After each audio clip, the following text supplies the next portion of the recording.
Indoor plants have become extremely popular over the last few years, and in my opinion, they're an essential part of making your house feel like a home. Not only do indoor plants look incredible and brighten up your indoor spaces, but they have been scientifically proven to reduce stress levels, improve air quality, and can even help you recover from illness faster. Although there are some tricky indoor plants to grow, most of them are relatively easy and require very little maintenance. In this video, I'm going to go through some helpful tips that will have your indoor plants looking as lush as ever and, most importantly, help them remain strong and healthy. Picking out healthy looking plants is one of the most important steps when starting out. You want to look for nice strong stems and an even shape. You also want to check it over for insects, mold, brown spots, wilting, or discoloration.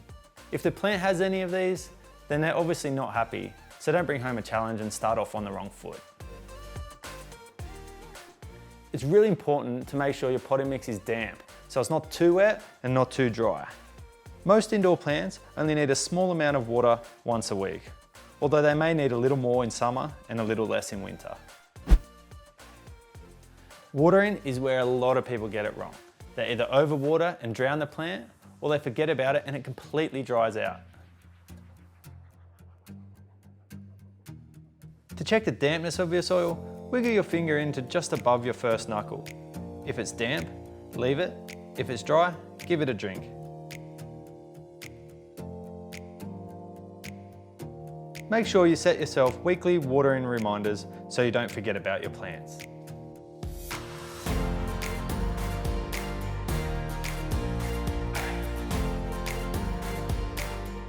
If your pot doesn't have any drainage holes, then you need to be extra cautious not to overwater as the liquid has nowhere to drain. I often water over the sink and let it sit for a while afterwards to prevent any leakage. A general rule of thumb when watering indoor plants is to water until you see the liquid coming out of the holes in the bottom of the pot, or until the saucer is full if you have one. The plant will generally let you know what it needs on most occasions. If it requires more water, the leaves will start wilting or turning brown at the tips like this. And if it's getting too much water, the leaves will start turning yellow and may look a little floppy.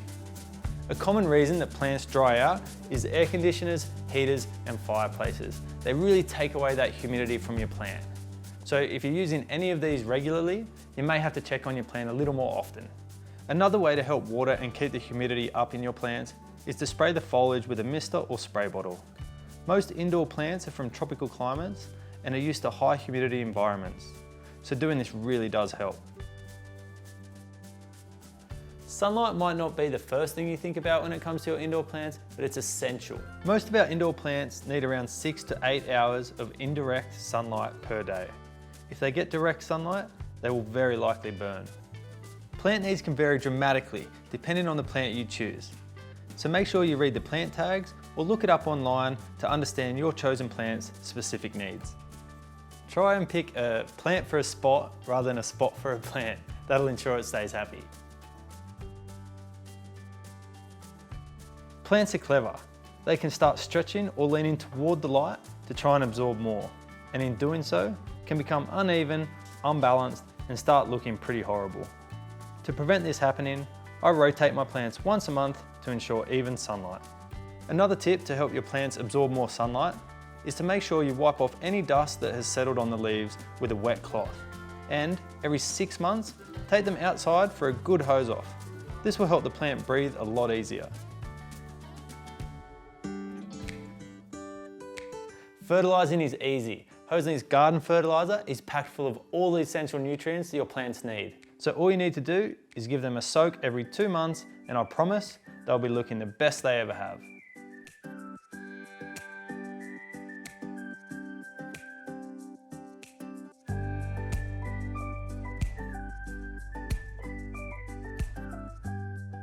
Some indoor plants love climbing, and some just aren't great at supporting themselves, so this means staking is required. I personally use coconut poles and bamboo stakes, as they work really well and they look the most natural. Coconut poles are great because they allow plants with aerial roots to properly grip the pole, making for a much sturdier support system. Bamboo stakes are great for other reasons. They are natural, discreet, and can easily be cut to size.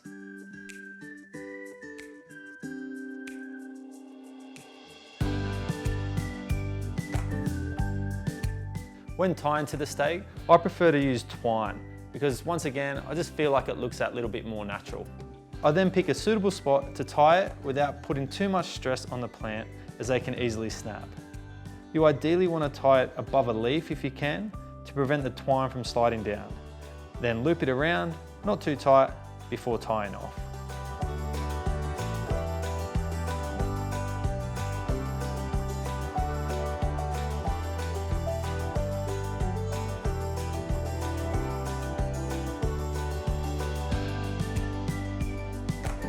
I hope that helps with your questions and encourages you all to add a little more plant life to your home.